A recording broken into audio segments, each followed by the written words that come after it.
Jack Skellington, the king of Halloween Town, is feeling unfulfilled, like his life is missing something. Everything changes when he discovers a portal to the wondrous Christmas town and becomes obsessed with the joys of Christmas.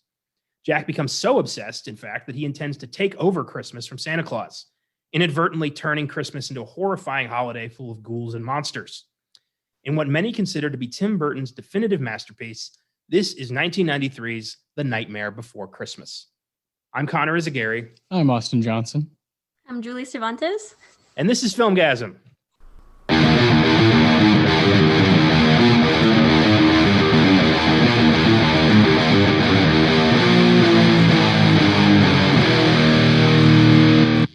Happy Wednesday, everybody. Welcome to the 116th episode of the Filmgazm podcast. I'm joined today by my partner in crime, Austin Johnson, and our newest guest host, Julie Cervantes. Good to have you two here to help me unravel what makes this Halloween-Christmas hybrid so damn iconic. Thanks for being here, guys. Yeah, of course. I'm super excited. One of, I would say top 20 favorite animated movies ever, so I'm amped. Yeah, for sure.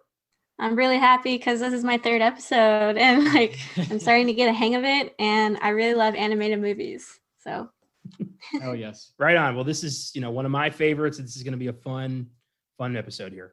Safe place for animated lovers right now. Oh yeah. But first, I have two updates on the rewind. One for episode 8, The Silence of the Lambs, and one for episode 52, The Exorcist. Decent flicks. Yeah, I'd say so. Pretty good. I've never seen either, but I heard they're amazing. So Well, yeah, they're pretty good. Yeah, for sure. First up, CBS is premiering a new series in February called Clarice, which will follow a young FBI agent, Clarice Starling, 1 year after the events of Silence of the Lambs. However, and this is ridiculous, legal issues will prohibit the series from even mentioning the name Hannibal Lecter. The rights to the characters in Thomas Harris's novels are split between MGM and the Dino De Laurentiis company, which produced Silence of the Lambs. Because of this, the character of Hannibal, 100% off limits to CBS. Can't even mention him by name. Well, I'm out. Who is going to see this? Without Hannibal Lecter, this is just another cop show. Yeah. What's the point? And kind of undermines her whole story, because the whole point is this is a year after Lambs. Clarice is going to be reflecting on that experience, but now she's just going to forget the most significant Just drop it relationship in her professional life. God, I hate studios.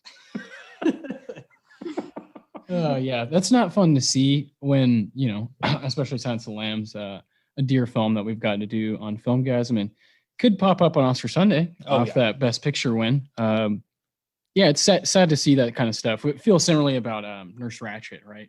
Yeah. Like who are these shows for?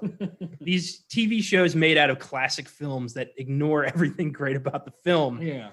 Like we don't need a prequel to, Nurse Ratched's story. All that's going to do is just fuck up her arc. The whole point of Cuckoo's Nest is she might not be an evil nurse. She might just be a nurse. Yeah. And a big part of the point of Silence of the Lambs is Hannibal Lecter. Yeah. I don't know if you're aware of this, but that's why people watch these movies. Yeah. The lure, all of that stuff, this crazy character that somehow we can't stop watching, that's completely gone off the table. I find that, I'm out. Yeah. You know what they should have done is just axed this shit and given a 4th season to Hannibal. God damn. That's how a lot of people feel. I think Mads feels the same. Yeah, he does. Yeah. So Julie, this is our dilemma. I love it. I love hearing about this. But on the plus side, we have a really cool update for The Exorcist. Halloween director David Gordon Green is in early talks to direct a sequel to The Exorcist for Blumhouse. That is all to report, as this is very early speculation. Still, knowing Blumhouse's track record in Halloween success, I would not be surprised if this new Exorcist is a direct sequel to the first film, ignoring all the sequels, which we talked about when we did Exorcist 1, 2, or 3. Yeah, I don't know. We talked about it in one of those episodes. But we did bring up the idea of like a new Exorcist that could be a direct sequel, follow, adult Linda Blair. She's all fucked up. It could work. Yeah, no, I'm in on this. And David Gordon Green, obviously 2018's Halloween is one of the cooler horror movies of the decade for us. And he also made a movie, George Washington, in 2000 that I adore. So I'm all in on what Gordon Green's got in the bag. Julie, did you by chance happen to see the 2018 Halloween movie? I did, which is really funny because I had never seen the other ones, but I really enjoyed that one. Oh, So I saw that in theaters with some friends, not knowing what to expect. I know that Jamie Lee, or what was her yeah. name? Jamie Lee She Curtis, was she yes. like the young girl that was in the original Yeah. movies. Oh yeah, so it was really cool to watch her turn to a badass. I was like, oh, who is this chick? She seems really badass. Yeah. But She is. in crafting that, David Gordon Green ignored like 30 years of shitty films and made a sequel to the good one and set a precedent. And to do that for The Exorcist could be something special. Very special, Yeah. right? And shout out to Dana McBride as well. Yes. Dana McBride. Halloween 2018 doesn't. I don't think it totally happens without him. Oh no. And I can't wait for Halloween Kills and Halloween Ends. Oh, But I'm excited to see what David Gordon Green is now going to be able to do because of his enormous success with Halloween. Yeah. Oh, Mhm. These are the great moments. We're living through movie history with that. We're seeing an auteur in the making here, and that is really cool. well, and what would be next after those two? Because you do Halloween 1978 remake, Yeah. or not remake, but bringing it back to life. Exorcist. Carrie is next. That would be neat. I could see Carrie. I think they're doing something Wicker similar. Man. That would fucking rock. I would love a Wicker Man sequel. There's a lot of 70s movies. Yeah. Texas Chainsaw, I think, is in the process of being Oof. made in that way. Oof. Off the top of my head, I'm trying to think like Jaws. I don't know. 70s it explodes with weird, wacky horror. Yeah. The Omen. Oh yeah. Boom. That has nothing but shitty sequels. You do a direct to that, like Damien's grown up and ready to end the world. Holy shit. Yes. One day, Julie, you're going to see all these movies and it's going to be just amazing. One day I'll be able to jump in and be like, I know what you're talking about. Woo! So, do you guys remember the first time you saw The Nightmare Before Christmas? Go ahead, Julie. I was gonna say, go ahead. Okay. Let's see. So, I was, well, in my younger days as a kid, I was sheltered from even Nightmare Before Christmas, even though it's a kid's film. So I was sheltered from it. So I didn't see it until I was a little older, maybe like preteens or in my teenage years. I think I saw a clip of it when I was little, and it was the clip of the three little kids that were like dressed up as a witch, and then I don't know, a skeleton, and then the other guy was like a demon. And I was like, what the hell is this? Because I was a kid. I was like, what kind of kids film is this? So I only saw a clip of it, and then when I got older, I finally watched it with some friends. And I was confused because I was like, wait, this looks similar to a different movie, which was Corpse Bride. And I was like, what? These two seem super similar. But this one is like about Christmas. I guess I need to check out the other one then. So I watched both of them, I think the same week. And I was like really entertained. I was like, where has this been my whole childhood? And I fell in love with it, and I still love it. That's awesome. That's so cool. Yeah, I love that you kind of just stumbled onto this and immediately made the connection with Corpse Bride, because it's very much just, thematically similar in the same kind of, it's designed the same way. Burton's animated features very much have a tone and a look. And you can always tell when you're watching a Burton cartoon because it's gothic and weird and dead and gray. And yeah, that's awesome. I love that. What about you? Oh, I would have been, a kid. And I don't know exactly what age I was, maybe 9 or 10 when I first saw it. But then when it connected with me, must have been in middle school, 13 or 14. And,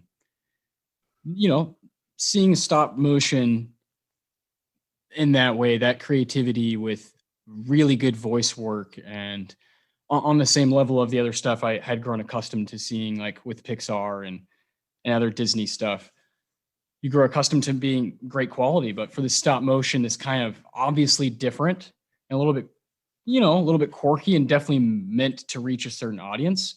I very much appreciated that. And now today I see Nightmare as, a borderline masterpiece. And I think it gets misunderstood a lot these days. I think it's thrown into this kind of like pile of like, this represents a certain culture And that's not totally fair because this movie is very, very good. And it's not just, Nightmare, Tim Burton, weird. It's a very good movie, a very good story, and some of the better songs that come out of the 90s for me, out of Disney. And that's saying a lot with, what Alan Menken was doing with, Aladdin and Hercules and Lion King and all this crazy shit. I think Nightmare, Danny Elfman is doing some special stuff, and it still holds a very special spot in my heart, like today, and is something now that I watch every year for Christmas. Yeah, I think so. I think this is a lot of people are kind of torn over whether or not this is a Halloween movie or a Christmas movie, and I'm like, why not both? Yeah. It's like it's a seasonal movie. Yeah, there you go. Mhm. This has been a part of my life pretty much since the beginning. It's my family grew up with a lot of different films they wanted to show me. This came out 2 years before I was born, so my mom and dad had already, watched it, loved it, and showed it to me, and I latched on, and it never left. Tim Burton and Robert Zemeckis and Steven Spielberg, directors who pretty much shaped my childhood when it comes to my film development. And this was right there. This is one of my Disney classics that I had on tape that I put on constant rotation. And yeah, I'll never not love this movie. It's so beautiful. It's so meticulously crafted. It's incredible. The production design on this thing is unreal. At the time, nothing like this had ever been done. Mm-hmm. And I still think it holds up. I still think it looks incredible. And yeah, I don't see how anybody could dislike this. It really is kind of a unifier.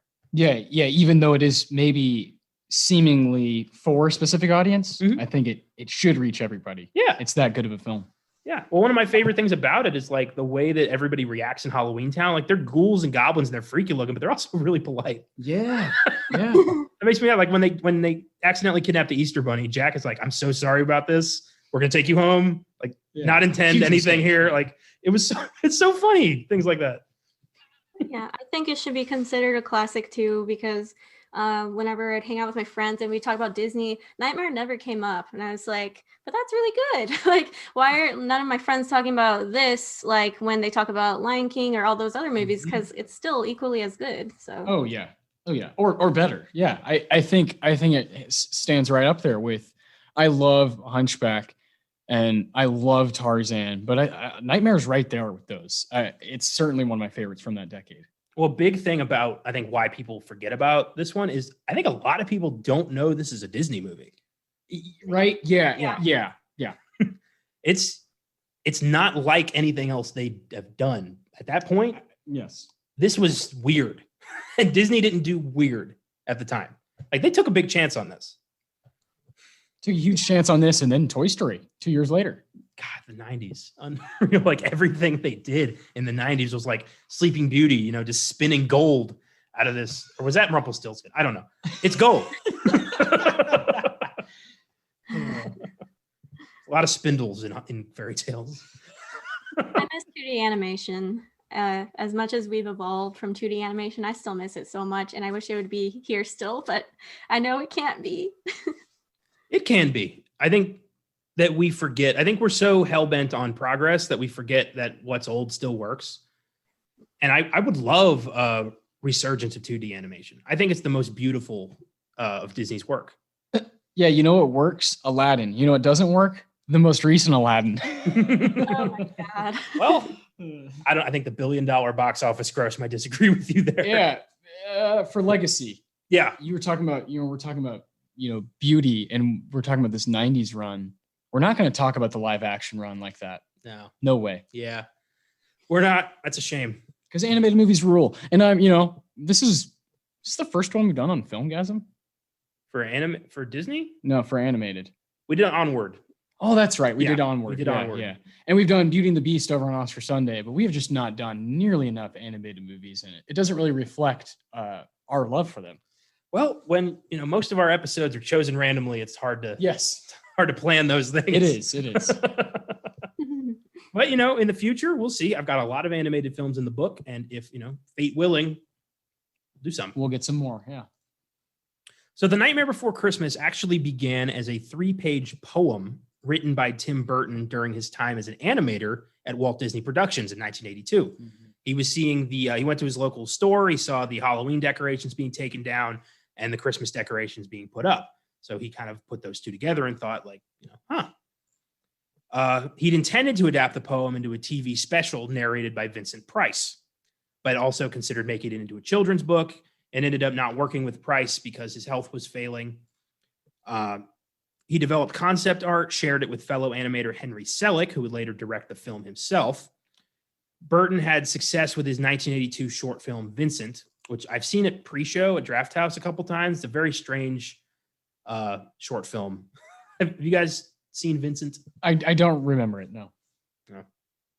It's I've only seen like clips of it. It's like a kid who's obsessed with Vincent Price, and that's all I got. I don't remember the rest of it. Lightning strikes. Due to the short success, Disney started to consider making Nightmare as a short film or a TV special, but they eventually decided it's too weird. It's not for our audience. And when Burton continued to push it, he was straight up fired. They just was like, "You're out. You don't mess with the House of Mouse. Get out of here." And that was in 1984. Burton would then have much success on his own as a director with Beetlejuice and Batman. So after Tim Burton started becoming a name, Disney started rethinking like, "Hey, maybe we'll work with you now." And if I was Burton, I would have told him, jog on, assholes. But you can't make those decisions when you are approached by Disney. Throughout his early career, Nightmare was still in the back of Burton's mind. It was something he never stopped thinking about. One of those ideas that just wouldn't go away. In 1990, he discovered that somehow Disney still owned the potential film rights to The Nightmare Before Christmas. So he could never do anything with it anyway because he developed this idea while working for Disney. Therefore, Disney owns the idea, which is some fucked up dark shit. Speaking as a writer, like you got to watch out for that. It's not fair. No, it is not. So thanks to Disney's recent success at the time with animated films like The Little Mermaid, Beauty and the Beast, and Aladdin, something we recently covered in episode 26 of Oscar Sunday, Disney chairman Jeffrey Katzenberg saw Nightmare as an opportunity to continue that winning streak. So Disney gave Burton and Selick a chance to realize the dream. So you can thank the Disney Renaissance for them being so successful that they're willing to take a chance on something like this. So cool. It all comes back around. It really does. Yeah, I love it. However, Burton was unable to direct due to his commitment to Batman Returns, last week's episode, so the job went to Selick. That's why Tim Burton did not direct or write this film. Yet it's remembered as Tim Burton's The Nightmare Before Christmas. So kind of weird. And actually, there's a lot of animosity between him and Selick because of that, because Tim Burton got all the credit, but Selick did all the work. Like, I guess during the 3-year production, Tim Burton popped up like 2-3 times to see how things were going. And Selick was like, "Why, I was there. I sweated for this. Why is my name on the poster?" So, Crazy. Selick had a crew of over 120 workers and 20 sound stages to build this film entirely out of stop motion animation. In total, there were 109,440 frames shot for this film. It took about 3.5 years to shoot the entire movie. An hour and 17 minutes. Yeah, it's an hour and 17 minutes long. Took 3.5 years to shoot because every second of film required about 12 shots. Wow. I appreciate every second, every frame. Yeah, you have to. I mean, you look at this film, it never looks like they half-assed it or they, missed a frame. It is so elegant and like fluid. Mm-hmm. It's really incredible what they accomplished with this. Amazing. You can feel those 3 years of work when you watch this movie. Yeah. That's fantastic. Beautiful stuff. Henry Selick would go on to direct a number of animated films such as James and the Giant Peach, Monkey Bone, and Coraline, which earned him an Oscar nomination for Best Animated Film. Have you guys seen any of those movies? Because I have not. Oh, yeah. James and the Giant Peach is fucking money. Yeah. I love that movie. Coraline's pretty good too. I feel like you've seen that one, yeah? I have. It's like, I saw it when I was like 12, and I remember the first time I watched it 5 times in one day, like just because I liked it so much. And I don't do that. Like no one does that unless you really like something. So yeah, I loved Coraline. That's awesome. It's a vibe. Coraline's a vibe. And that's the whole thing. These like beautiful stop motion movies, right? Is it puts you in a specific place. And when you're in the mood for it, you're in the mood for it. And you want it to be good. And Selleck and Burton come through. They really do. James and the Giant, you got to see James and the Giant Peach. Being a Roald Dahl fan, I am ashamed I haven't seen that. You'd really like that one. Yeah. My only brush with Coraline in 4th grade, at the end of the year, my teacher gave us all like gift bags of like, thanks for being a good student. And there was a book in the gift bag. Everyone got a paperback of Coraline. No. Never read it. Still on the shelf. That book, like, if it's the book I'm thinking of with all the pictures in it, oh my God, that book terrified me. It terrified me more than the movie did. I've heard Coraline is a freaky movie for a kid's movie, that it pushes the line pretty hard. Yeah. Sweet. Yeah, We're going to have to do that. So we talked at length about Tim Burton last week, but let's spotlight a few of his films that are in the same vein as Nightmare, namely Beetlejuice, Edward Scissorhands, and Corpse Bride, in my opinion. So let's start with Beetlejuice. I know you watched this for the first time last night. What are your initial thoughts on Beetlejuice? Oh my God. It was an entirely new feeling I've never felt because, so I was watching it and this couple is like really likable. I like the couple, and then they freaking die in the beginning. I'm like, whoa, what is happening? Because whenever you think of Beetlejuice, you think of the weird dude because he's in all the pictures and everything. I was like, when is this guy going to show up? And I was like, is the guy that just died going to be Beetlejuice? They're like, so no, they're ghosts. So like I was like immediately interested in the story. I was like, where's this going? And what's going to happen? And I really enjoyed it. The characters were really fun. And just like the music scene when they're dancing in the dining room, that was funny. This movie was really lovable, and it's definitely up there on my list, and I'm glad I watched it. Hell yeah. Beetlejuice is special. I'm gonna go last. You go ahead.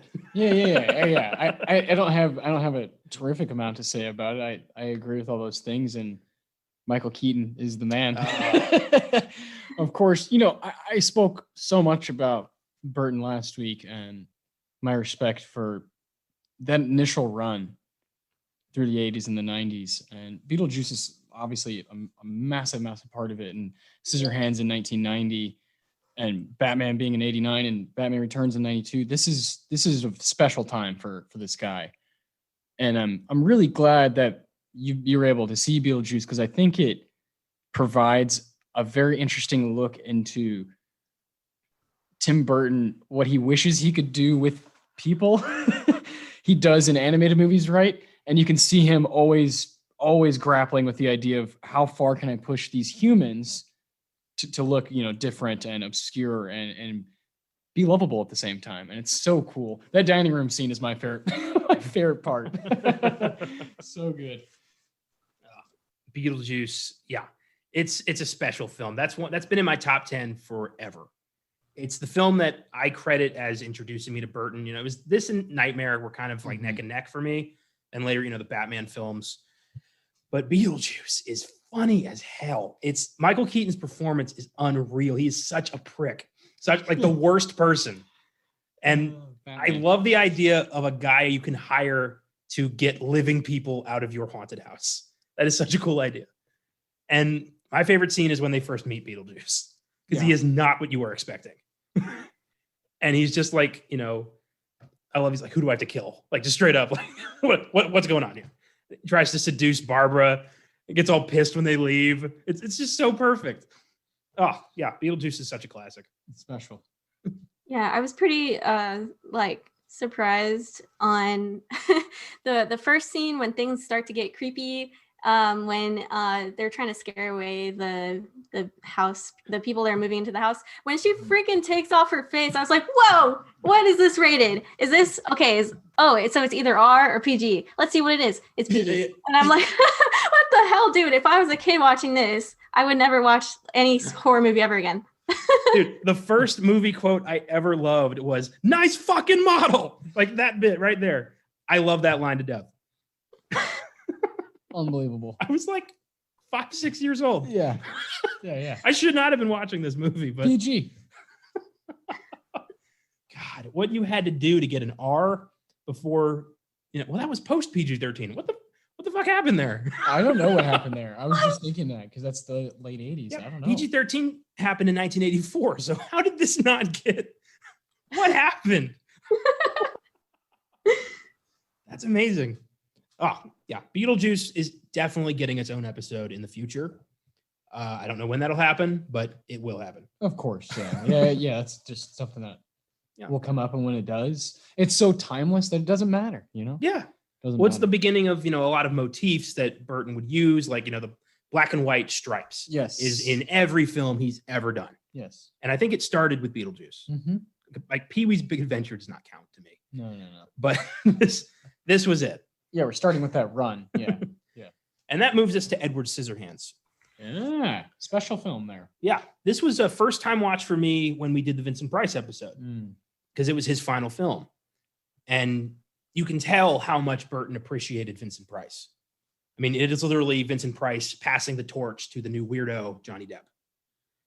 And it's Tim Burton does Frankenstein. It's great. Well, and you talked about passing the torch. It's also that Michael Keaton are officially starting to pass it over to Johnny Depp. Yeah. Starting to in 1990, right? From being his guy. Yeah. Just so weird. What do you think about Edward Scissorhands, Julie?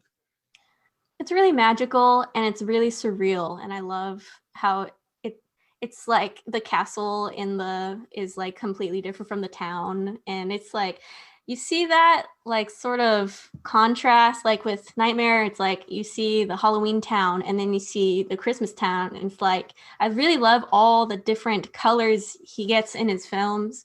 And also I hold it very dear to my heart. I saw it a while ago, but like, I also consider this a Christmas movie, but not a lot of people will agree with me, but I think it's a Christmas movie and I love it. That's fair. Yeah, it's definitely a Christmas movie. To me, any movie that takes place at Christmas is a Christmas movie. I think it's up to the person saying it's a Christmas movie. Yeah. You got to have a logical reason, but yeah. For some reason, and I'll never understand this, but my cousins, every Christmas Eve, we have a ritual where they come up to the house, they camp out in my room, and we watch Muppet Treasure Island. Not the Muppet Christmas Carol, which would make sense, but Muppet Treasure Island. So I don't know. Christmas movies mean different things to different people, I guess. Yeah, exactly. Edward Scissorhands is a Tim Burton fairy tale, and it's the first time we got to see something like that. It was Johnny Depp's breakout role. Mm-hmm. And they would do so many films together after. I think now they're talking about doing the Addams Family together. And it's a sweet movie. And it's weird to see Anthony Michael Hall as like a jock villain, considering he played a nerd throughout the 80s. Yeah. That's kind of cool.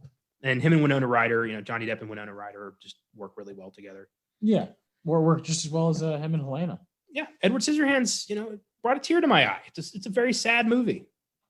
And so, I love that. Another one that's definitely going to get its own episode. Yes. And I guess that takes us to Corpse Bride, which is his animated follow-up to Nightmare in 2005, and a very odd movie. Yeah. Some might say an acquired taste. Yeah. I don't like it as much as Nightmare, but I do like it. It's very quirky. Extremely, yeah. What do you guys think? Yeah, it takes the quirky to like the next level, I think, and really is saying, hey, who's really down for this? Who really wants to go down this rabbit hole? And I most certainly like going down that rabbit hole. I think Corpse Bride is a wonderful movie. Nightmare, I like it just a little bit better for sure. I agree with you, but I do think that it doesn't necessarily have to be in its shadow or anything. I think it's a great movie. I think it can stand on its own. I love that there's a 12-year gap in between them, and he did so much in between that time and grew so much. And some could say that he got worse, as a filmmaker through that time. So odd. Yeah, he's had such a fascinating career. Yeah. What do you think, Julie? So like I said before, I saw these two movies like the same time, but for some reason I held on to Nightmare more, and I don't know why. Like the story is very for Corpse Bride. It's very faint to me now because I haven't like watched it in so long. But I do remember it being about like a couple, and then like he doesn't really like the girl or something, and does he die or something, or I don't know. It's like between living and the dead, they're like, I don't know. He goes to the woods. He runs away from his engagement, goes to the woods and like practices his engagement and puts the ring on a dead finger. Yeah. And she rises from the grave and is like, "We're married now." He's like, "Oh." And he's like, okay. Like she takes him to the land of the dead and kind of helps him build confidence. Corpse Bride. Yeah. It's a sweet movie. I heard a cool fan theory that Nightmare, Corpse Bride, and Frankenweenie are all one ongoing story about a boy and his dog. That's fantastic. Began with Frankenweenie and him raising the dog from getting hit by a car. Corpse Bride, he grows up and finds his bony dog in the afterlife. And then in Nightmare, he's dead and his dog is a ghost. Oh my gosh. Oh my God, that's so brilliant. I love that. I love Frankenweenie, so I think Frankenweenie is the best thing he's done the past decade. What else would you? Well, I wasn't that big a fan of Frankenweenie. I thought it was kind of dull, but he really does not have much else to latch on to. For the past decade, Sweeney Todd is amazing though, from 2007. Yeah, I think that's his last really good film. That's fair. Yeah, I thought Dumbo was okay, but really forgettable. Yeah. Dark Shadows I thought was shit. Miss Peregrine's Home for Peculiar Children, forgettable. Alice in Wonderland, huge hit, but really forgettable for me too. Yeah.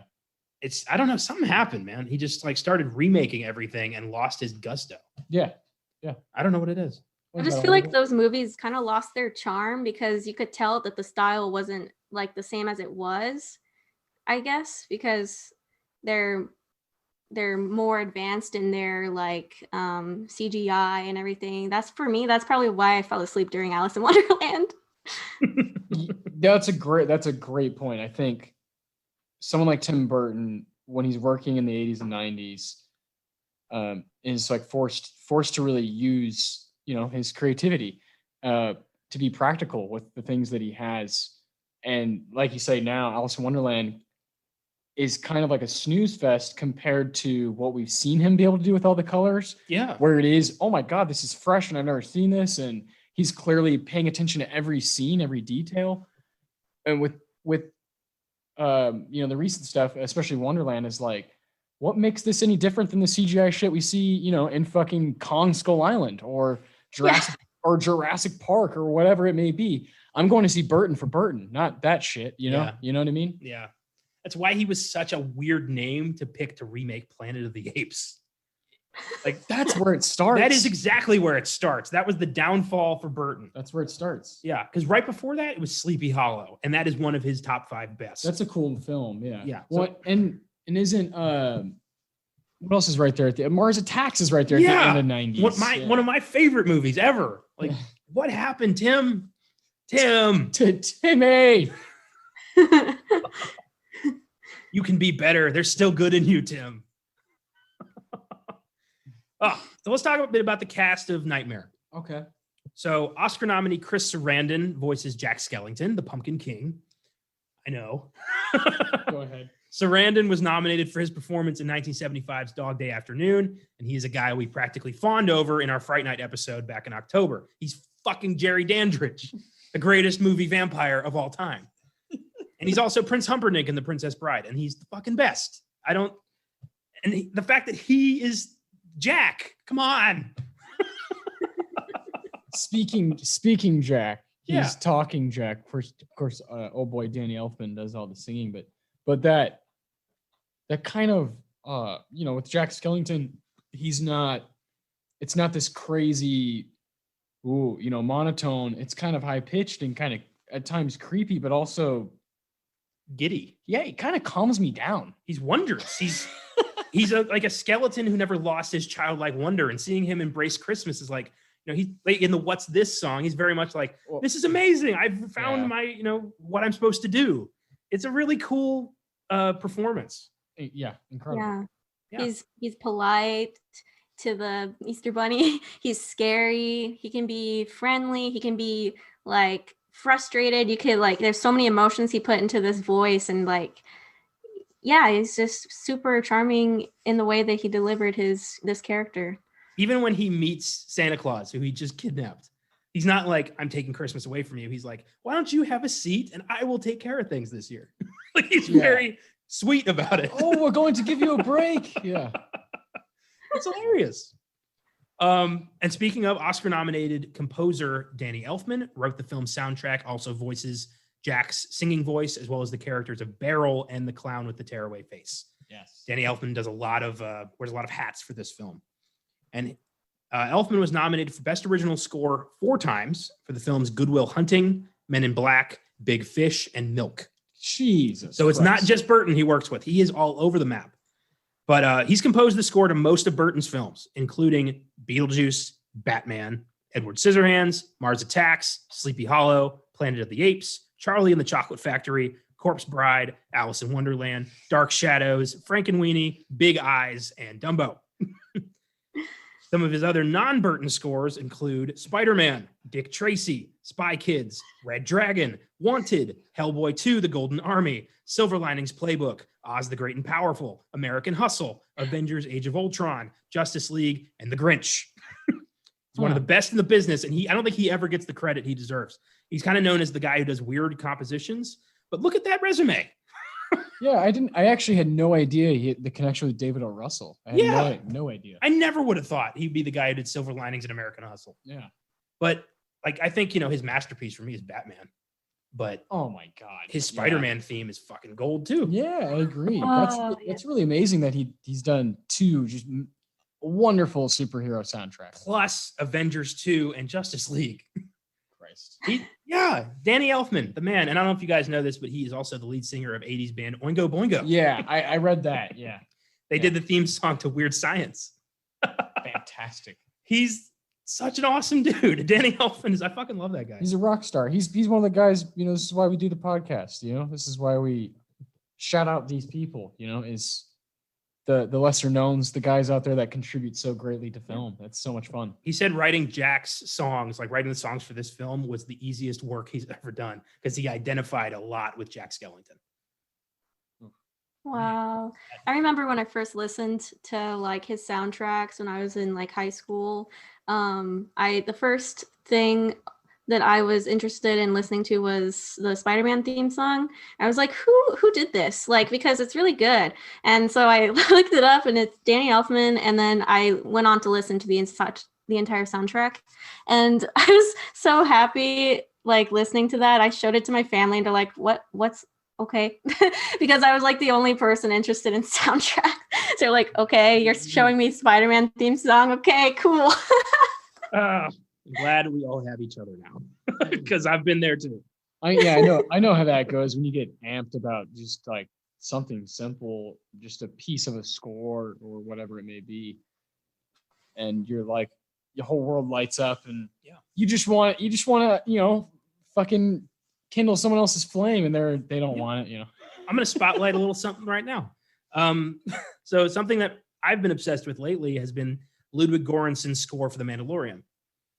And he did a theme for Boba Fett that fucking rocks. It's so cool. I get amped just thinking about it. Like, it's such a badass.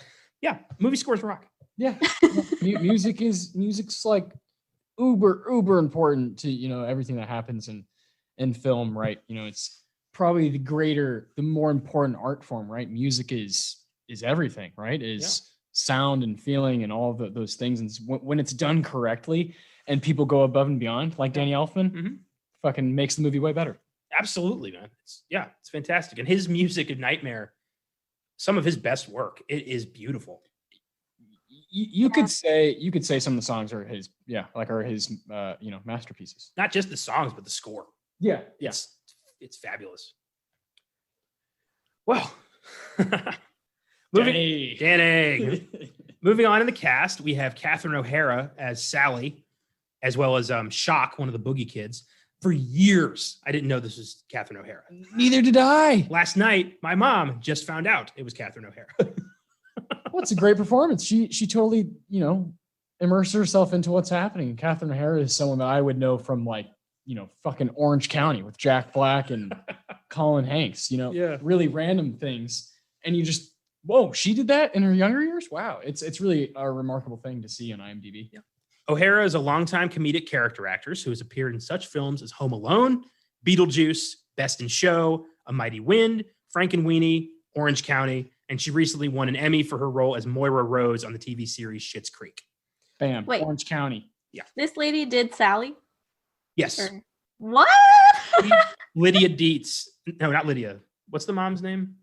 And- Delia. Thank you. Sorry, Beetlejuice fans. Delia Dietz in Beetlejuice. Yeah. And Kevin's mom in Home Alone. Wow, what the heck? She's the best. Oscar nominee William Hickey voices Dr. Finkelstein, the mad scientist. Hickey was nominated for his role in 1985's Prizzi's Honor and has appeared in such films as Christmas Vacation, The Name of the Rose, The Producers, My Blue Heaven, and Mouse Hunt. He passed away in 1997 at age 69 from emphysema and bronchitis. And despite him having such a distinctive voice, I never knew this was him either. I know. I didn't know any of them until not that long ago, because even Sarandon and Danny Elfman, these people are not massive stars, right? That pop out to you, Catherine O'Hara. But Jesus, they all give amazing performances that are so worthwhile and so memorable. And now that I know, all of them blow me away. Yeah, it is cool. Like for example, Catherine O'Hara, she sings Sally too. Yeah. And she did a performance of Sally's song, the song she sings after Jack takes off on the sleigh. Mm-hmm. She did a performance of that at a Tim Burton like variety special, So cool. and she got a standing ovation. Like that's beautiful.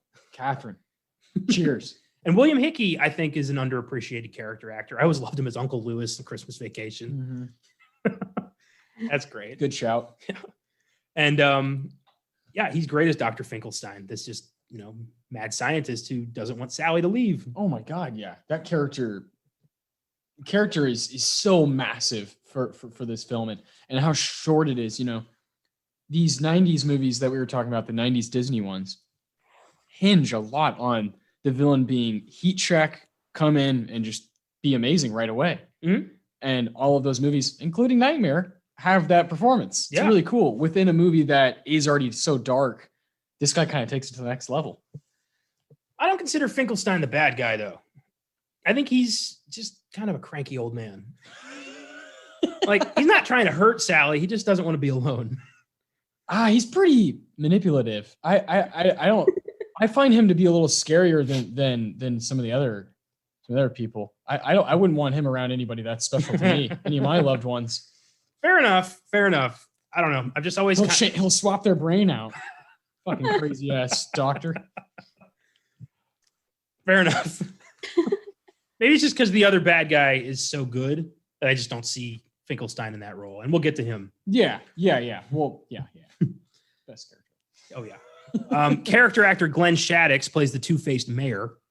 Shaddix has appeared in such films as Beetlejuice, Heathers, Sleepwalkers, Demolition Man, Multiplicity, and Planet of the Apes. He passed away in 2010 at age 58 after suffering a bad fall. And he also would play the mayor in like the Kingdom Hearts games. Like most of the voice cast returned for all that, which is really cool. Oh, yeah. And I always wondered, why does Halloween Town have a king and a mayor? Wow. Kind of What's redundant, What's going on there? Yeah. Can I run for president? Yeah. Do they have a duke too? I don't know. I don't know the hierarchy of Halloween Town. Duchess? Yeah. It's funny. But I love the mayor. I think he's a goofy guy. Oh, yeah. Incredibly needy, but really goofy. Oh, yeah. Elected official. You can't expect me to Make decisions. Yeah. It's cool that it's Otho from Beetlejuice. I always like Glenn Shaddix. Yeah, those are nice connections. I didn't know any of these connections until just now. Hell yeah. The more you know. Imagination. Finally, Ken Page voices the sinister Oogie Boogie. Ding, ding, ding, ding, ding. He would voice Oogie Boogie in the 2004 video game The Nightmare Before Christmas, Oogie's Revenge, and in the Kingdom Hearts series. He also voiced King Gator in All Dogs Go to Heaven and played Max Washington in Dreamgirls. Of course. He hasn't done much, but what a memorable performance. Yeah, superb. And, along with creepy, manipulative doctor, Oogie Boogie is, of course, the main bad guy, a villain that most certainly has a stake in the best villain of the 90s. Oh, that's high praise. What do you got? What do you got? I know you're a big Jafar guy. Oh, best Disney villain? Yeah, Oh, I thought you 90s. said like just in general best villain of the 90s. Well, and I'm like, shit. No. Well, that would take forever to figure out. Yeah. Best Disney villain, Oogie's up there. I think Frollo tops it for me. Frollo's Yeah, so authentic. That's a level so of- authentically yeah. evil. that's a level of evil Disney never really aspired to again. Mm-hmm. Scar, of course, is It's great, awesome. Yeah. I don't know, I have a soft spot for Percival C. McLeach from The Rescuers Down Under. Fair enough. Clayton from Tarzan. It's a great run. Yeah. It's a great run. Oogie fits right in Sean Yu. there. Yeah. Sean Yu. Yeah. Oh my Yeah. God. Yeah. Hades. Yeah. It's great. Yeah. No, it's a great run. I think Oogie Boogie belongs. Yeah, absolutely. His introduction is so creepy, from just seeing him in the moon briefly at the beginning to everybody kind of talking about him in the background. Like, you don't want to upset Mr. Oogie Boogie. Like, and then we finally see him and he's this like gambling man. It's so fucking cool. Yeah. I definitely love Scar, and as a villain, he's pretty mean. Like he's like against his nephew and like killing his own brother. Damn, Yeah. dude. That'll make you a pretty bad guy. Yeah. It's pretty fucking evil. Yeah. The scene where he, grabs Mufasa and just goes, "Long live the king," and clutches, chucks him off the fucking cliff. That's pretty damn dark. I think for me, it was when Frollo, the entire film. Yeah, from the beginning where he chases down a gypsy woman and kills her on the steps of a church and tries to drown her baby. Yeah. That'll do it. That's when I was like, oh, he's evil. Yeah. Yeah. Whew. Yeah. Okay, Yeah, never mind. Frollo's at the top now. I'm thinking about it. Frollo's nuts. It's kind of hard to even Well, and think even about. the thing about Frollo is that he has convinced himself that God is on his side. Yeah, And this yes. is like his righteous path. And those are the scariest people. Oh yeah. Yeah, no, it's not a fucking cartoon. This is real life. There's people in power and authority, positions that do this all the time. Do crazy shit like this all the time. Check out episode 26 of Oscar Sunday. Like, we went full bore into the Disney Renaissance.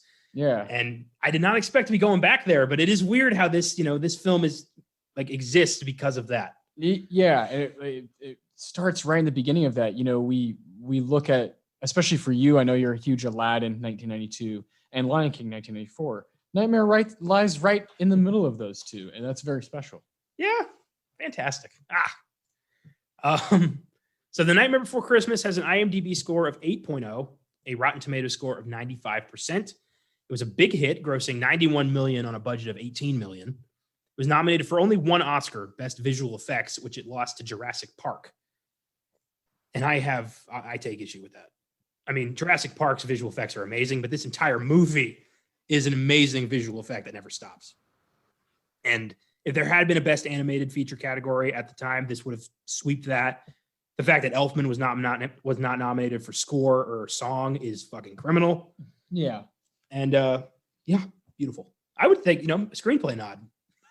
Yeah, I think a lot of things. I think people weren't ready. They weren't ready. Even Beauty and the Beast is, during this time, there is no Best Animated Feature Film category at the Oscars. Beauty and the Beast gets in, is the first animated film to get into that Best Picture category. Of course, I think Nightmare is also, worthy of that kind of a spot. Yeah. But you understand how people are hesitant in 1993 on that kind of a decision. As far as Jurassic Park goes, that's really difficult to compare the two. And what's really difficult is to compare what they've meant for film, right? What Jurassic Park means and what Nightmare means is they're both so monstrous. Yeah, they're both incredibly significant. Huge. In Jurassic Park, I agree with you. It's using stuff that I'm not too huge on for film, while Nightmare is like just a fucking piece of art the whole way through. God damn. Jurassic Park is one of the best ways, using monsters, using these giant things, building a T-Rex. Yeah, true. Those things are really powerful. So that is quite a race for those two movies to be coming out in the same year. Yeah. They're both monumental for film. And then the third film was Cliffhanger. So, Yeah. Yeah. Sylvester Stallone climbing a mountain. Come on. Yeah. We're good. We're good on that. Yeah. It's since become one of the most iconic animated films of all time, has been merchandised to hell, embraced by the goth community, is currently in possible development as one of Disney's live action remakes. No. Mm. No. Yeah, that No, would no, no, no, that no. would hurt. No. I would just. I don't think I would want to sit down and watch that. What the fuck is Skellington going to look like? How the hell do you make a live action Jack Skellington? Stay away from it. Unless Danny Elfman himself is going to dress up, then I don't want to see it. Oh my god! You know, I think as long as Tim Burton's alive, he will never let that happen. I hope so. He's incredibly protective of this. That's why there's never been a sequel. Well, that's you know, I've heard plenty of people who want the movies made about the different holidays. No. That's why it's the less less is more. I don't want to see Jack Skellington, go have Thanksgiving with the Indians. Like, No. I like the hour and 20 minutes that we have. I want to keep it that way. Yeah. Yeah. What's he gonna? That's my first talking point. The holiday doors. Okay. So, Christmas Town makes sense. Halloween Town makes sense. The hell does Easter Town look like? Scary. Bunnies everywhere. Colorful, bright, weird, kind of annoying colors everywhere. Eggs. Only eggs. Confetti, bunnies, buck teeth. Yeah. Well, then I wondered, does the St. Patrick's Day door just take you to an Irish pub? Like, what happens there? I mean, that's what St. Patrick's Day is.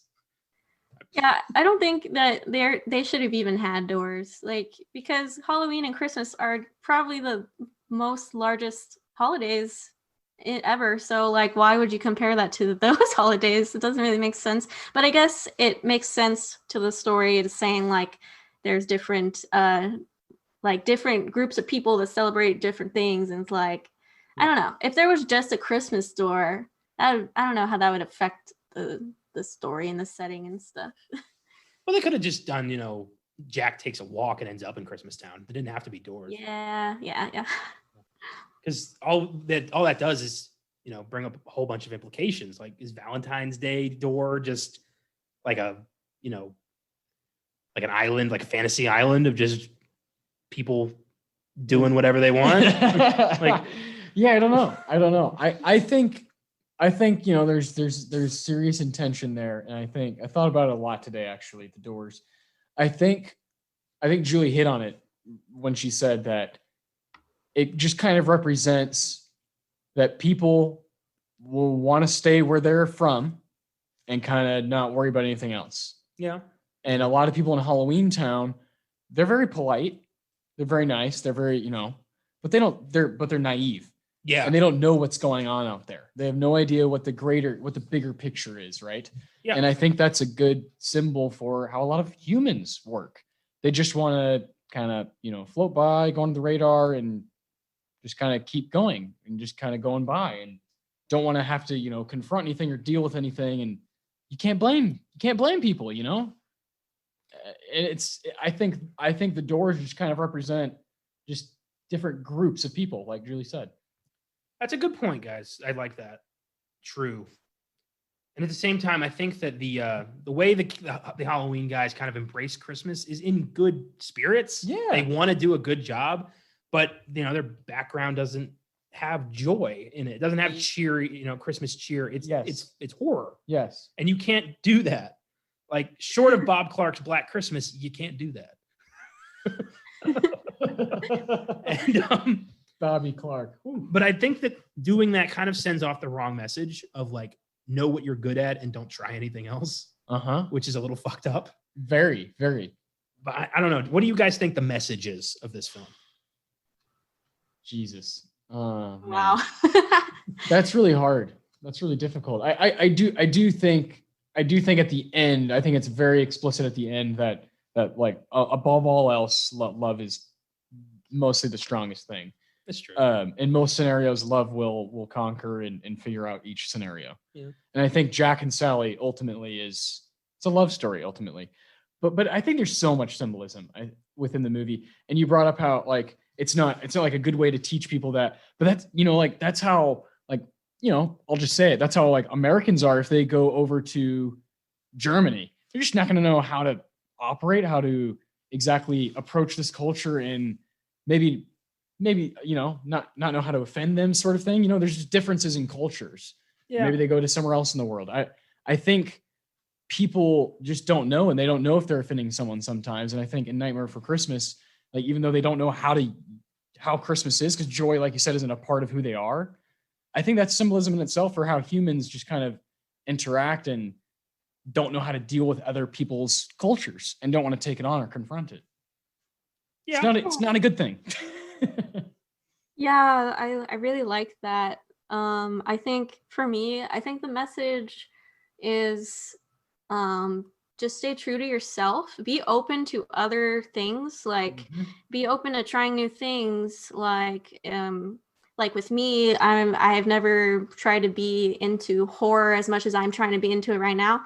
But like, I think it's really important that I'm trying to discover this other side of myself. And if it becomes a part of you, then it does. If it doesn't, then don't force it on yourself, because if that's not who you are, then you don't want to force it onto your personality and be someone who you're not. So for me, it's just like staying true to yourself. And also with Sally, she's really like a big part of his, like, she knows him better than anyone else knows him. So it's like also just sometimes your friends and family will know you too, I think, maybe. Yeah, I connect with that a lot. Yeah, I think there's a lot there, and that it's gray. It's not. It kind of represents how tough it is to connect with people, and how hard it is sometimes for cultures to understand one another. Yeah. But that's really all it is hey, I want to learn, I want to understand, even if it's not something I'm going to apply to my life. I want to know how it works. True. And I think that at the end of the film, I think Jack's Christmas journey teaches him enough about love and cheer and joy to finally realize that Sally cares about him. Yes. Like, he needed to go through that to understand a part of himself he knew was missing. Yeah. And that's really cool. I like that. I never thought about it like that, but that's a very, very good point, Julie. Like, stay true to yourself, but know your limitations. That's very good advice. Yeah. Because staying true to yourself would mean that you're going to stay away from certain things that you don't like. Mm-hmm. And even like if you reverse it, if the elves got put in charge of Halloween, it'd be a very, shitty Halloween. Yes. So, and that's the fun thought, right? Is that like, if everyone just swapped places, even in real life, right? If all of a sudden all the bus drivers swap places with all the people who are flying planes, like, oh my God, it'd just be chaos and no one would know what to do. And that's life, that we all kind of are in a lane and we need to learn about the other lanes, but you do need to stay in yours and figure it out and perfect it and be good at it and be passionate about it. Yeah, exactly. Participate, Yeah. Like, I think, I'm a decent writer, but I can't, paint a mural. Yeah. I could try. It wouldn't look really good. But what's effective is writing. Yeah. You know what you're good at and you hone that. Yeah. But you also, open yourself up to other, to knowledge. Of course. Yeah. So, keep doors open. Yeah. Nightmare. It's a great movie. It really, that's very cool, man. I never thought of it like that, guys. And you reviewed it recently and gave it a 10 out of 10. I did, yes. And I think, do you have a rating for it, Julie? Oh my God. I'm going to say at the end because I'm not sure yet. That's fair. I like that because I'm definitely in the same boat as Connor. I think it's a damn near perfect movie. And talking about it in this way really kind of solidifies that. It is nice. That's the best part of this whole thing, is kind of talking these things through, discovering new, ways to look at these films, things you might have missed. It's fucking great. So what do you guys think of the opening number, This Is Halloween, which is kind of define the movie in many different ways? It's a great way to get introduced to these characters. Go ahead, Perfect Julie. Intro. Perfect intro. It's solidifying where we are. What is Halloween Town? What are they like? And then when you realize that Jack's interested in Christmas, you're like, shit, this isn't gonna go well, because like we already know what Halloween Town is like. So what's gonna happen if you try to merge them together? I love the music, just how the scenes go from monster to monster, and you're like, ooh, this monster's cool. Whoa. Like, they're just like carrying you through the entire setting, and that's super cool how you're imagining like how they created these characters from hand and like what into this. Like, it's really cool. Yeah, fascinating. I love thinking about, like, especially bits like this when there's a big fucking musical number, and thinking about what was happening on set. And you're watching, at times these guys are building stuff that's happening on the screen and crafting it. And I've seen pictures of Burton and Selleck kind of like sitting down with their models, and it is breathtaking to look at that, see these two grown men with these little models that become this film, become what we see. And the opening number is, without a doubt, why it becomes what it is. I think because it opens like that, the first 5 minutes with a bang, and you have everybody, it's clear that this is what they do. Only 364 more days till Halloween, and they're all freaking out, and this is what they do. They wait for that day. They literally every year they're building towards that day. And we understand that so clearly. A 5-year-old can understand that, and a 30-year-old, whatever, that's a great way to start any film. And I think it's why it stands so strong today still, is because that opening number is so strong. Yeah, it's really cool. And you kind of understand why Jack is searching for something different. Oh yeah. He's been doing this God knows how long, and he's kind of tired of it. He wants a little, he wants some color. He wants something a little different. And I like that. Like, I think the songs that like should have been up for best song is either This Is Halloween or his song in the Graveyard. Because it's so beautiful to hear him say, I don't know what I want, but I know I want something else. Mm-hmm. And that's a cool concept that not a lot of films touch, almost like he's about to have a crisis of almost a crisis of faith in like what he is. It's really cool. It doesn't exactly work out for everybody, but he tried. Oh, yeah, very cool. So what's your favorite song from the films? Oof. Or from the film? Oh my God. What's This? What's This is my favorite. It's wacky. It reminds me of, it gives me the same energy that I get when I'm watching like All That Jazz, or Rocky Horror Picture Show, just fucking crazy musicals that go there, and watching him kind of run around and like he's wired, and like, whoa, my God, all this stuff. Also reminds me of like Fear and Loathing in Las Vegas. Just look at the lights, I'm seeing this. I was in the darkness. Now I don't know what hit me. And, the way Danny Elfman sings What's This is something I sing all the time while I'm at work, while I'm at home. And I've always loved that song. How about you, Julie? I'm really attached to Sally's song and Jack's Lament. I can't really pick between the two because they're both, I'm really drawn to slow songs. Like, it's always been me to like listen to slow songs like Bon Iver and like indie kind of music.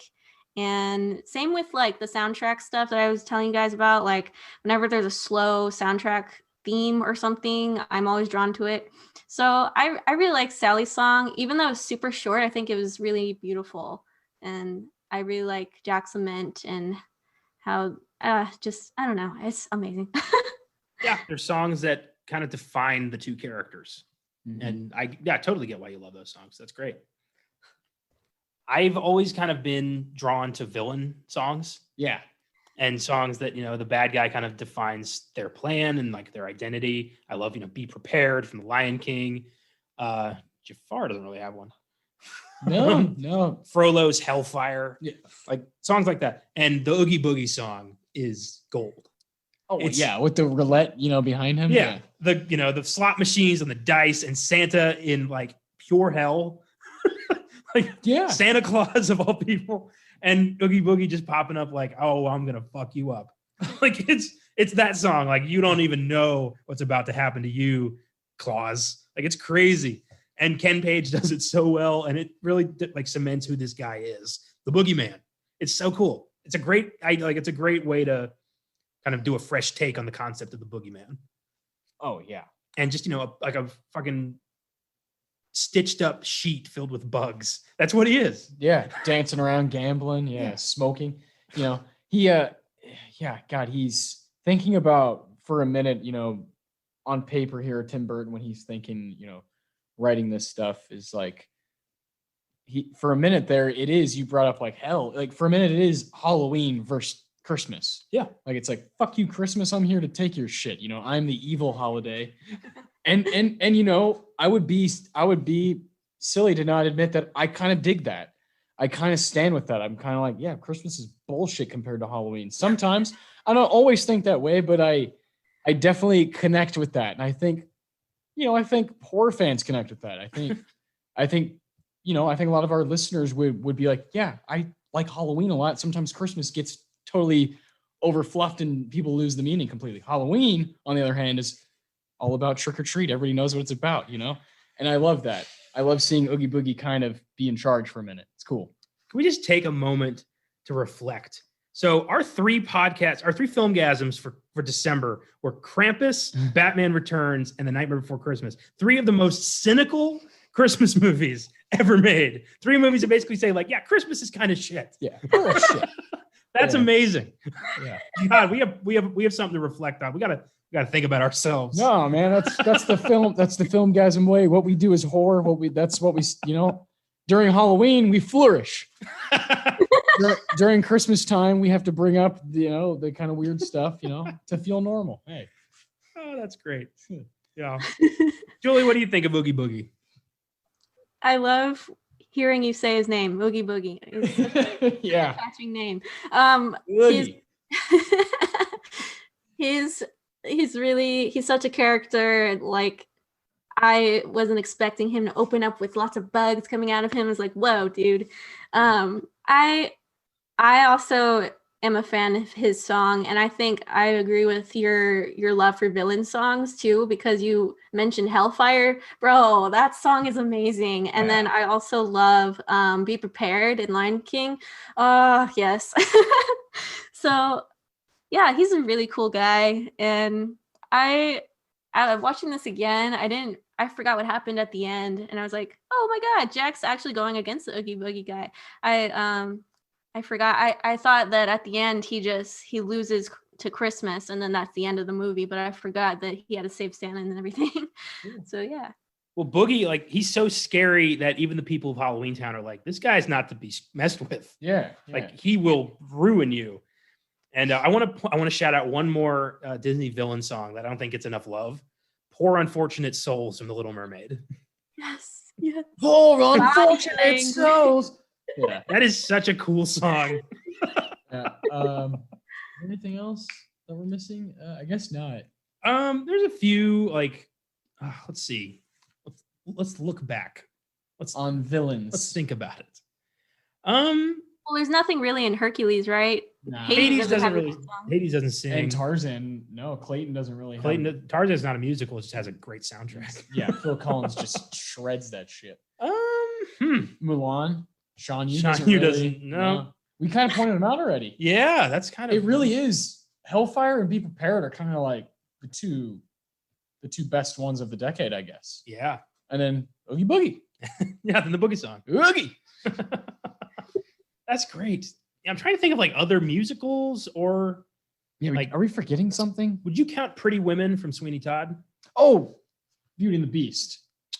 Gaston. Fucking Gaston. I love that song. Oh, Yeah.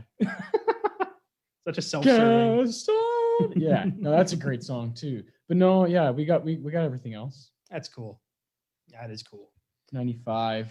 No, that would have been Goofy Movie and Toy Story. Yeah. Is Pixar? I don't think Pixar's done any musicals. No. Life is a high Cars. No.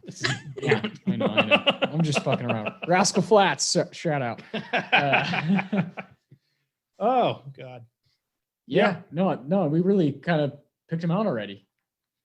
With Be Prepared and Hellfire, and then Oogie Boogie. I'm trying to think of like the early 2000s of Disney. That'd be like Emperor's New Groove, Lilo and Stitch. No. What else is in the 2000s? I haven't seen Princess and the Frog. Does that have a good villain track? Oh, I haven't seen that in a long time.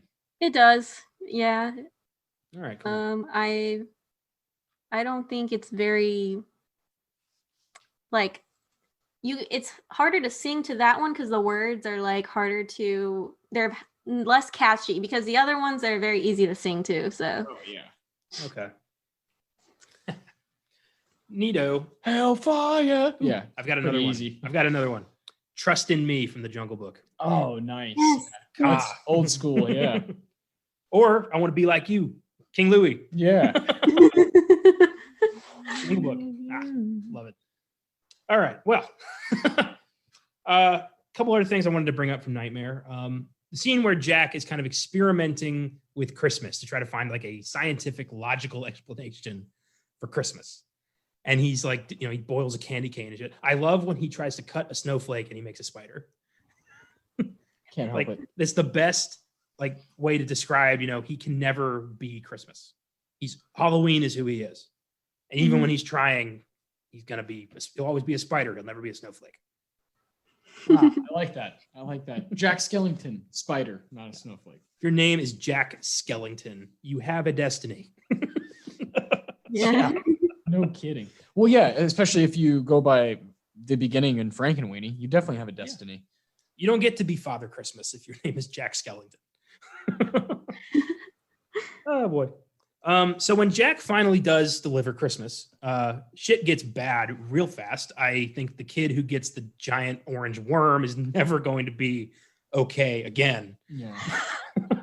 That kid had the worst. I traumatized up until at least next Halloween.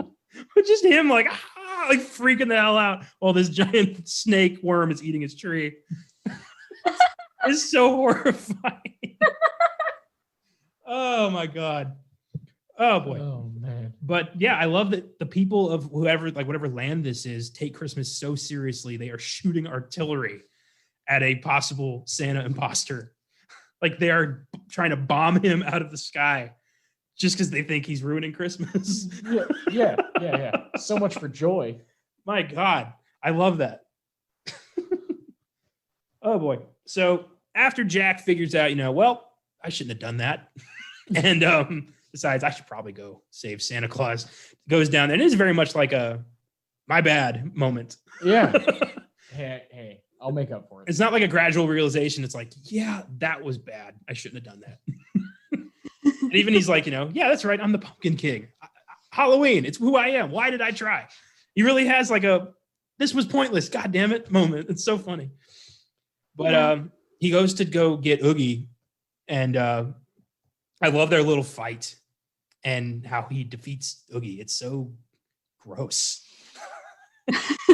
Just pulls his threads and he just rips open. It's so grisly. Just bugs everywhere. Yeah. I have a Funko Pop of Bug Oogie Boogie. Oh, that's awesome. Without the cloak.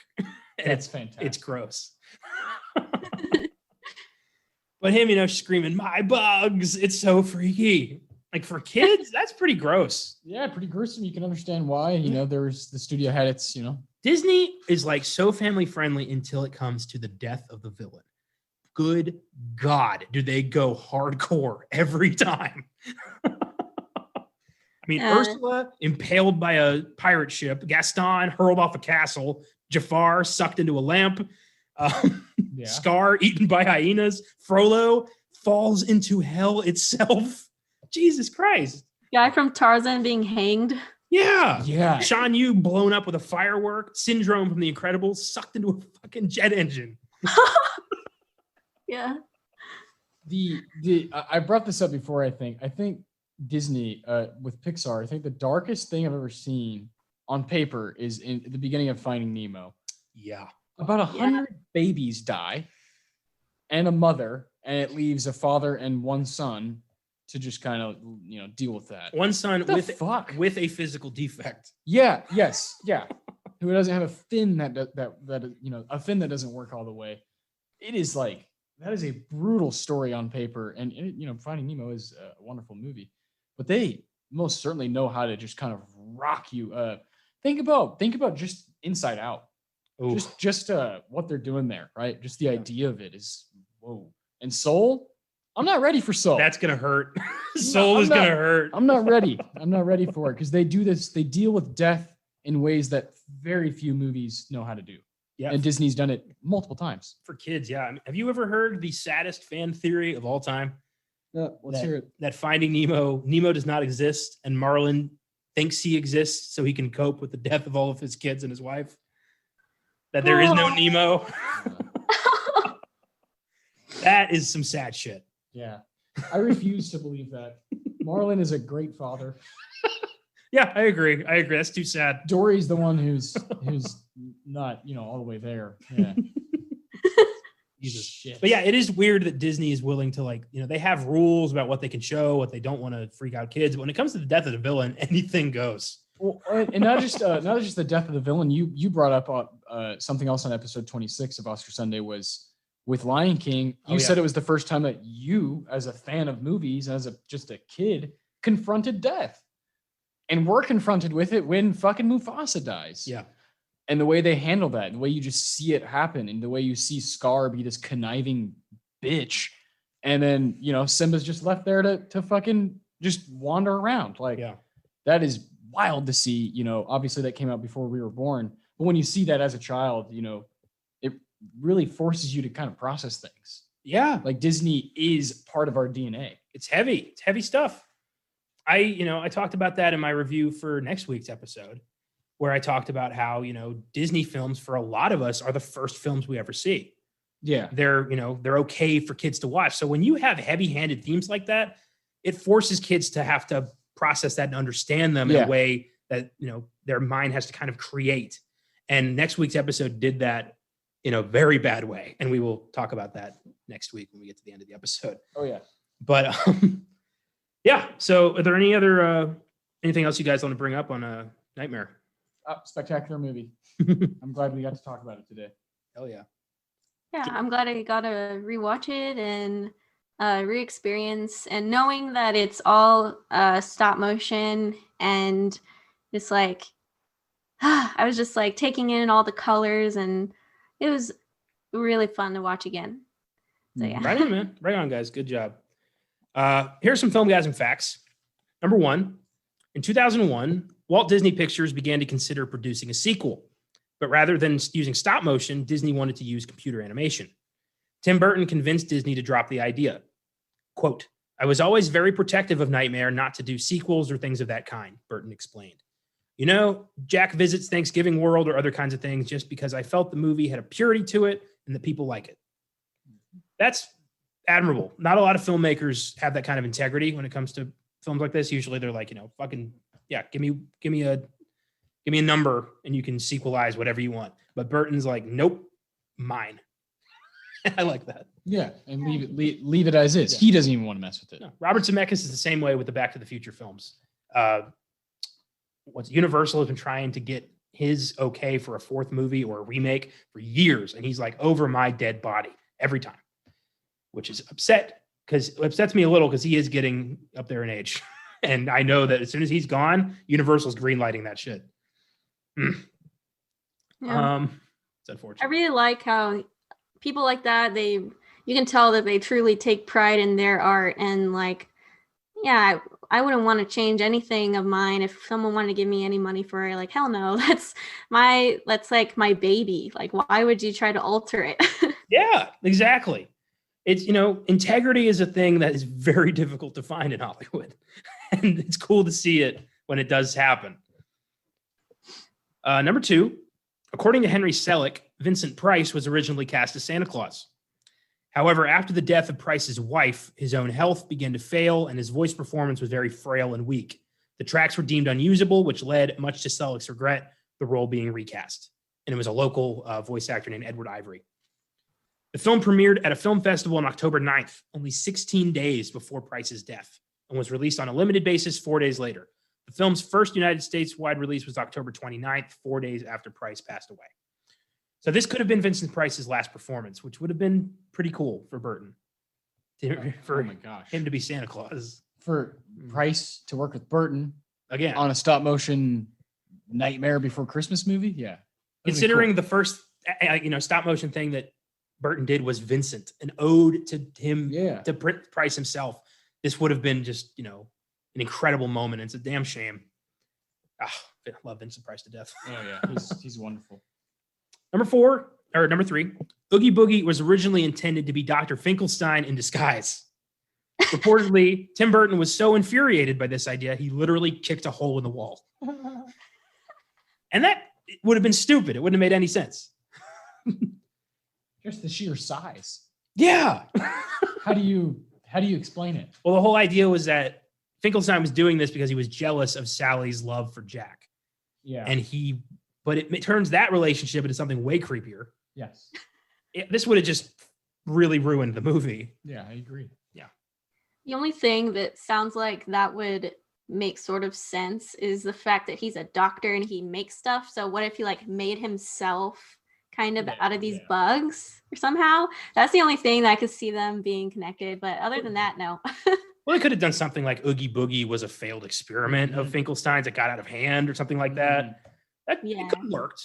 But I think the love angle is the weirdest part of that. Yeah. Number 4, some of the presents Jack delivers to the kids are nods to Tim Burton films. The snake looks like a sandworm from Beetlejuice. The shrunken head is from the Afterlife waiting room in Beetlejuice as well. The guy with the shrunken head, it's the same shrunken head that the kid gets. I never caught on to that one. The cat and the duck are both featured in Batman Returns. The cat is the mascot for Shrek's department store, and the duck is Penguin's little car. That's cool. That's really cool. I knew the snake looked familiar. It was like, whoa, I've seen it before. Yeah, when I saw that in Beetlejuice, I was like, oh my God, okay, my nightmares are coming to life now. Whoa, sandworms. You hate them, right? I hate them myself. I think my favorite moment of that scene is where Beetlejuice like leaps on Adam's back and he's wearing the same clothes. He's like, see, we even shop at the same store, Hermano, and then gives him a hug. Oh, I could riff on Beetlejuice all day. Fuck yeah. I give Nightmare a 10. It's perfect. It's been a firm favorite of mine since I was a kid. That'll never change. You guys? Go ahead, Julie. I'm gonna give it a 10. I like it's coming together. Like at first I was thinking 9, but nope. I really appreciate it now a lot. I'm in the same boat. 3 10s it is. Right on. Triple crown. Well done. Yeah, just a fantastic movie. You know, I think you know, us three clearly have a heart for films, animated films that are seeking to be different, seeking to be true and truly entertaining. And I would love to do this again with another one. Absolutely. Yeah, for sure. This has been a blast. Yeah.